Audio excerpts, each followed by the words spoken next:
Hello दोस्तों, nursing wifi channel में आपका फिर से एक बार स्वागत है। दोस्तों, आज की इस वीडियो में हम ईएसआईसी के उन क्वेश्चन को डिस्कस करने वाले हैं, जिनमें से 1-2 क्वेश्चन हमेशा ही सभी ईएसआई के एग्जाम में आते रहते हैं। आज का हमारा पहला क्वेश्चन है, what is the minimum wage limit for physically disabled person for availing ESIC benefit? ESIC का लाभ प्राप्त करने के लिए शारीरिक रूप से विकलांग व्यक्तियों की न्यूनतम वेतन सीमा क्या है? पहला ऑप्शन है 10,000, सेकंड है 15,000, थर्ड है 20,000 और फोर्थ है 25,000। तो इसका जो करेक्ट आंसर है वो है 25,000। The minimum wage limit for the physically disabled person for availing ESIC benefit is 25,000। Next question की तरफ मूव करते हैं। नेक्स्ट क्वेश्चन है,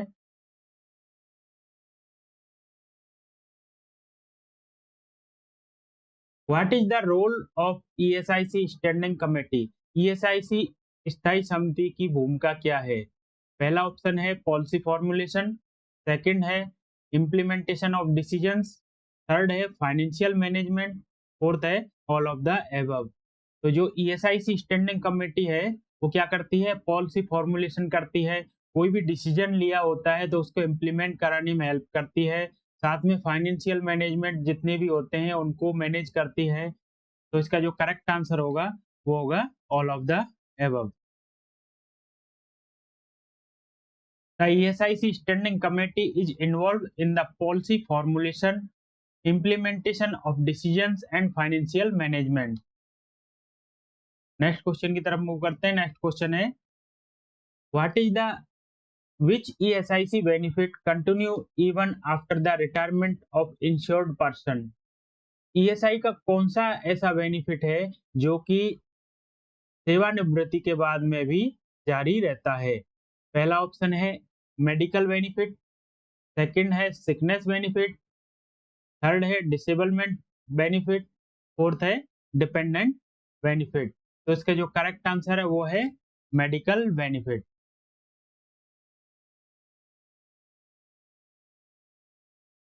The medical benefit continue even after the retirement for insured person who have paid contribution for the at least 5 year। मतलब ये है कि यदि कोई पर्सन है जो 5 साल तक, कम से कम 5 साल तक अपना कंट्रीब्यूशन देता है लगातार और वो रिटायर हो जाता है, तो उसको जो मेडिकल बेनिफिट है वो उसको रिटायरमेंट के बाद में भी कंटिन्यूअस रहता है। नेक्स्ट क्वेश्चन की तरफ मूव करते हैं।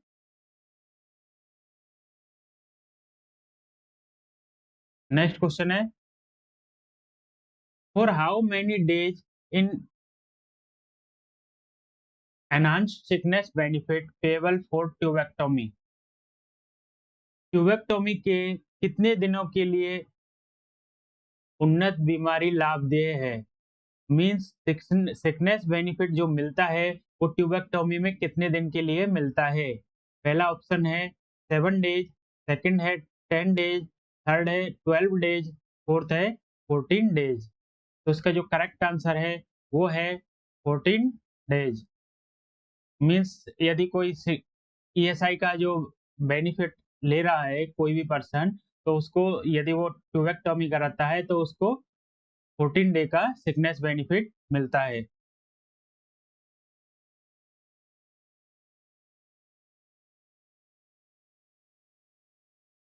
Enhance sickness benefit is payable for up to 14 day for tubectomy.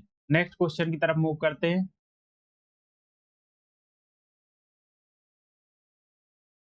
Next question है, ESIC covers employee earning up to maximum monthly. ESIC अधिकतम मासिक वेतन तक प्राप्त करने वाले कर्मचारियों को प्राप्त कवर करता है।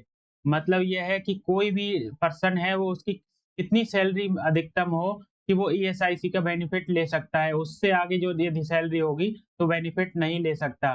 पहला ऑप्शन है 15,000, सेकंड है 21,000, थर्ड है 25,000, फोर्थ है 30,000। तो इसका जो करेक्ट आंसर है वो है 21,000। As recent update, ESIC cover employee earning up to 21,000 per month. अभी रिसेंट के अपडेट के अनुसार क्या है, ईएसआईसी जो कवर करता है एम्प्लॉय को, जिनकी 21,000 तक सैलरी होती है उनको कवर करता है। साथ में 25,000 per month in case of person with disability. यदि कोई पर्सन डिसेबिलिटी के साथ है, फिजिकली हैंडिकैप्ड है, तो उसको 25,000 तक उसकी सैलरी है, तो उसको वो भी ईएसआई का बेनिफिट ले सकता है। नेक्स्ट क्वेश्चन की तरफ मूव करते हैं। नेक्स्ट क्वेश्चन है हमारा, what is the primary aim of ESIC? ESIC का प्राथमिक उद्देश्य क्या है? पहला ऑप्शन है to provide financial assistance to employ in retirement. Second है to provide social security and health insurance to worker. Third है to manage pension scheme for employ. Fourth है to offer educational loan to the worker children. तो इसका जो correct answer है वो है to provide social security and health insurance to the worker. ESIC क्या करता है? श्रमिकों को सामाजिक सुरक्षा और स्वास्थ्य बीमा प्रदान करता है। आपने ईएसआई के जो लोगो पे भी देखा होगा, तो लोगो पे ये लोगो है, आपको यदि ये आए तो आपको ईएसआई का लोगो होता है। इसमें सामाजिक सुरक्षा आपने देखा हो, सोशल सिक्योरिटी, तो ये क्या है? सोशल सिक्योरिटी, और साथ में क्या करता है? हेल्थ इंश्योरेंस भी देता है। नेक्स्ट क्वेश्चन की तरफ मूव करते हैं। नेक्स्ट क्वेश्चन है, विच scheme under ESIC was introduced on 1/7/2018 on A pilot basis? ESIC के तहत कौन सी योजना 1/7/2018 को पायलट आधार पर शुरू की गई थी? पहला ऑप्शन है अटल बीमित व्यक्ति कल्याण योजना। सेकंड है राजीव गांधी श्रमिक कल्याण योजना। थर्ड है वोकेशनल रिहेबिलिटेशन स्कीम। फोर्थ है फिजिकल रिहेबिलिटेशन स्कीम। तो इसका जो करेक्ट आंसर है वो है अटल बीमित व्यक्ति कल्याण योजना। ये कब लागू की गई थी? 1/7/2018 को। नेक्स्ट क्वेश्चन की तरफ मूव करते हैं। नेक्स्ट क्वेश्चन है हमारा, which of the following benefit have not provided under the employee state insurance act 1948? निम्नलिखित में से कौन सा लाभ कर्मचारी राज्य बीमा अधिनियम 1948 के तहत अंतर्गत प्रदान नहीं किया जाता है? पहला ऑप्शन है सिकनेस बेनिफिट। सेकंड है अनएम्प्लॉयमेंट बेनिफिट। थर्ड है चिल्ड्रन अलाउंस। फोर्थ है डिसेबलमेंट बेनिफिट। तो जो ईएसआईसी है वो क्या है? सिकनेस बेनिफिट भी प्रोवाइड करती है, अनएम्प्लॉयमेंट अलाउंस भी प्रोवाइड करती है, डिसेबलमेंट बेनिफिट भी प्रोवाइड करती है, चिल्ड्रन अलाउंस प्रोवाइड नहीं करती है। तो इसका जो करेक्ट आंसर है वो है सी। नेक्स्ट क्वेश्चन की तरफ मूव करते हैं। नेक्स्ट क्वेश्चन है, the maternity benefit under ESIC is equal to what percentage of wage? ESIC के अंतर्गत मातृत्व लाभ मजदूर के कितने प्रतिशत के बराबर है? मीन्स यदि कोई एम्प्लॉय है जो जिसने क्या है कि ईएसआई का बेनिफिट ले रहा है और वो उसने मैटरनिटी लीव ली है, वे उस कंडीशन में उसको उसकी सैलरी का कितने परसेंटेज उसको वेतन मिलता है? पहला ऑप्शन है 50%, नेक्स्ट है 70%, थर्ड है 90% और फोर्थ है 100%। तो इसका जो करेक्ट आंसर है वो है 100%। मैटरनिटी लीव में जो उसका जो सैलरी है वो 100% मिलता है। नेक्स्ट क्वेश्चन की तरफ मूव करते हैं। नेक्स्ट क्वेश्चन है, what is the current contribution rate for employee under ESIC as 2023? 2023 के अनुसार ईएसआईसी के अंतर्गत नियोक्ताओं के लिए वर्तमान अंशदान दर क्या है? पहला ऑप्शन है 3.25% ऑफ वेज। सेकंड है 4.25% ऑफ वेज। थर्ड है 6.25% ऑफ वेज। फोर्थ है 7.25% ऑफ वेज। मीन्स जो ईएसआईसी का जो कोई कंट्रीब्यूशन कर रहा है, कोई ईएसआई का लाभ ले रहा है, तो उसको अपनी सैलरी का कितना परसेंट ईएसआई में कंट्रीब्यूट करना होता है?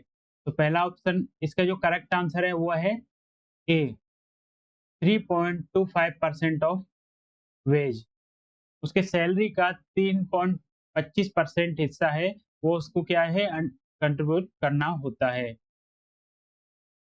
नेक्स्ट क्वेश्चन की तरफ मूव करते हैं। नेक्स्ट क्वेश्चन है which department handle the enforcement of ESIC act.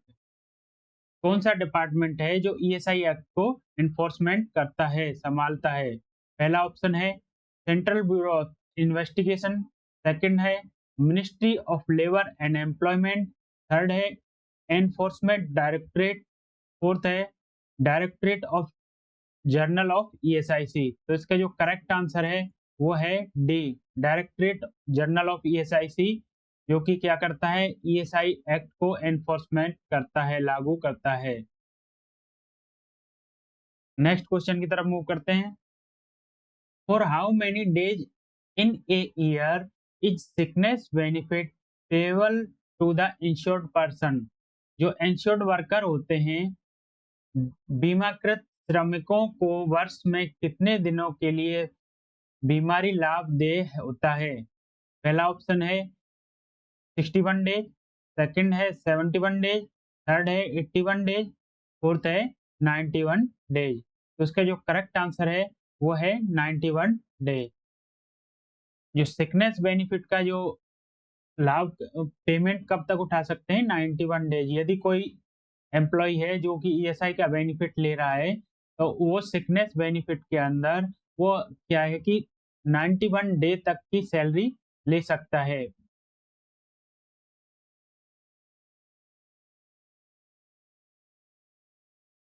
Next question की तरफ मूव करते हैं। नेक्स्ट क्वेश्चन है हमारा what is the contribution period requirement for qualifying for sickness benefit. Sickness benefit के लिए कितना टाइम कंट्रीब्यूशन पीरियड क्वालिफाई होने के लिए रिक्वायरमेंट होता है? पहला ऑप्शन है 70 डे इन 6 मंथ, सेकंड है 75 डे इन 6 मंथ, थर्ड है 78 डे इन 6 मंथ, फोर्थ है 80 डे इन 6 मंथ। तो इसका जो करेक्ट आंसर है वो है 78 days in 6 month. An insured person must contribute for 78 days in contribution period for of 6 months to qualify for the sickness benefit। sickness benefit प्राप्त करने के लिए जो इंश्योर्ड पर्सन है उसको कम से कम 78 डेज का उसका कंट्रीब्यूशन होना चाहिए और तब वो सिकनेस बेनिफिट ले सकता है। और वही सिकनेस बेनिफिट में वो 1 साल के अंदर वो कितना सैलरी कितने दिन तक का पेमेंट ले सकता है? 91 डे तक का पेमेंट ले सकता है। यदि वो बीमार होता है तो उस कंडीशन में उसको 91 डे तक का पेमेंट उसको मिल सकता है। नेक्स्ट क्वेश्चन की तरफ मूव करते हैं। नेक्स्ट क्वेश्चन है what is the wage limit for the employee to covered under ESIC act.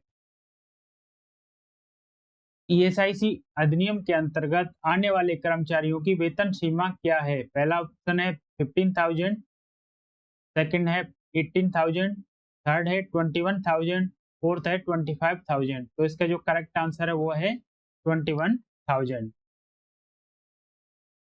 21,000 तक की सैलरी वाला जो पर्सन है वो ईएसआई का बेनिफिट ले सकता है। नेक्स्ट क्वेश्चन है विच of the following bodies assist in the administration of ESIC. निम्नलिखित में से ईएसआईसी के प्रशासन में सहायता करता है। पहला ऑप्शन है ईएसआई स्टैंडिंग कमेटी, सेकंड है रीजनल बोर्ड, थर्ड है लोकल कमेटी और फोर्थ है ऑल ऑफ द एबव। तो जो ईएसआईसी एडमिनिस्ट्रेशन में ईएसआईसी स्टैंडिंग कमेटी है, रीजनल बोर्ड होते हैं, लोकल कमेटी होती हैं, ये सब क्या है कि हेल्प करते हैं ये ईएसआईसी एडमिनिस्ट्रेशन में। तो इसका जो करेक्ट आंसर होगा वो होगा डी।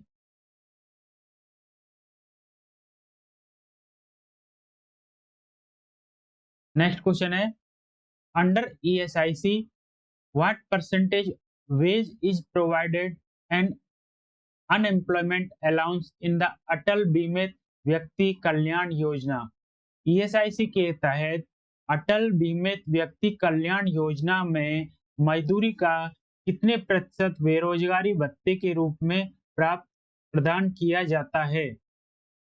पहला ऑप्शन है 25%, सेकंड है 50%, थर्ड है 75%, फोर्थ है 100%। तो उसका जो करेक्ट आंसर है वो है B. 50% wage is provided as unemployment allowance under Atal Vyakti Bimit Kalyan Yojana. तो जो अटल बीमित व्यक्ति कल्याण योजना के अंतर्गत यदि कोई व्यक्ति है तो उसको उसकी सैलरी का 50% उसको वेज प्रोवाइड किया जाता है। नेक्स्ट क्वेश्चन की तरफ मूव करते हैं। नेक्स्ट क्वेश्चन है हमारा, ESIC provides financial support for funeral expenses up to। ESIC अंतिम संस्कार व्यय के लिए निम्नलिखित में से कितनी वित्तीय सहायता प्रदान करता है? पहला ऑप्शन है 5,000, सेकंड है 10,000, थर्ड है 15,000, फोर्थ है 20,000। तो इसका जो करेक्ट आंसर है वो है 15,000। 15,000 तक का फ्यूनरल एक्सपेंसेस के लिए ईएसआईसी प्रोवाइड करता है। ESIC provide financial support for the funeral expenses up to 15,000। Next question की तरफ मूव करते हैं। नेक्स्ट क्वेश्चन हमारा, what is the duration of extended sickness benefit for insured person? Insured person है कोई, उसका जो सिकनेस बेनिफिट है वो कितने दिन तक एक्सटेंड किया जा सकता है? पहला ऑप्शन है 1 ईयर, सेकंड है 2 ईयर, थर्ड है 3 ईयर, फोर्थ है 5 ईयर। तो इसका जो करेक्ट आंसर है वो है 2 ईयर। अप टू 2 ईयर जो ईएसआईसी सिकनेस बेनिफिट है वो एक्सटेंड किया जा सकता है डिजीज के अकॉर्डिंग। नेक्स्ट क्वेश्चन की तरफ मूव करते हैं। नेक्स्ट क्वेश्चन है हमारा, how far in advance can appointments be booked using the AAA application? जो एएए एप्लीकेशन है जो कि ईएसआई का एप्लीकेशन है, और इसके थ्रू कितने दिन तक की एडवांस में जो अपॉइंटमेंट ली जा सकती है? पहला ऑप्शन है 1 डे, सेकंड है 3 डे, थर्ड है 5 डे, फोर्थ है 7 डे। तो उसका जो करेक्ट आंसर है वो है 7 डे।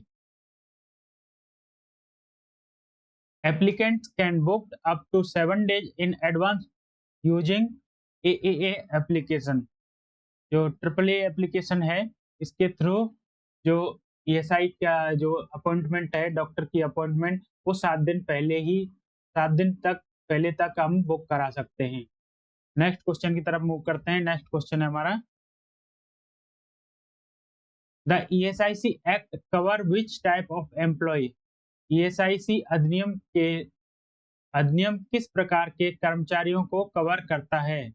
पहला ऑप्शन है परमानेंट एम्प्लॉय, सेकंड है टेम्पोररी एम्प्लॉय, थर्ड है both permanent and temporary employee, fourth है कॉन्ट्रेक्चुअल एम्प्लॉय ओनली। तो उसका जो करेक्ट आंसर है वो है both permanent and temporary employee. जो ईएसआई है वो परमानेंट और टेम्पोररी दोनों तरह के एम्प्लॉय को कवर करता है। नेक्स्ट क्वेश्चन है, under Atal Bimit Vyakti Kalyan Yojana how long can relief payment be claimed once in lifetime? Atal Bimit Vyakti Kalyan योजना के तहत जीवन में एक बार राहत भुगतान का दावा कब तक किया जा सकता है? पहला ऑप्शन है 30 डे, सेकंड है 60 डे, थर्ड है 90 डे, फोर्थ है 120 डे। तो इसका जो करेक्ट आंसर है वो है 90 डे। जो अटल बीमित व्यक्ति कल्याण योजना के तहत एक वन टाइम जो पेमेंट का क्लेम कितने दिन तक का किया जा सकता है? 90 डे तक का। नेक्स्ट क्वेश्चन की तरफ मूव करते हैं। नेक्स्ट क्वेश्चन है, At what rate the temporary disablement scheme benefit TDB payable? अस्थायी विकलांग लाभ TDB किस दर पर देय है? पहला ऑप्शन है 70% ऑफ वेज, सेकंड है 80% ऑफ वेज, थर्ड है 90% ऑफ वेज, फोर्थ है 100% ऑफ वेज। तो इसका जो करेक्ट आंसर है वो है 90% ऑफ वेज। जो टेम्पोररी डिसेबलमेंट बेनिफिट होता है उसके अंतर्गत 90% सैलरी का पेमेंट मिलता है। The TDB is payable at the rate of 90% of wage as long the durability continues। Next question की तरफ मूव करते हैं। नेक्स्ट क्वेश्चन है how many days of sickness benefit are available for insured person suffering from long term disease. यदि कोई insured person है ESI का और जो कि लॉन्ग टर्म डिजीज से सफर कर रहा है तो उसको कितने दिन तक का सिकनेस बेनिफिट दिया जा सकता है? पहला ऑप्शन है 124 डेज, सेकंड है 309 डेज, थर्ड है 365 डेज, फोर्थ है 730 डेज। तो उसका जो करेक्ट आंसर है वो है 730 डेज।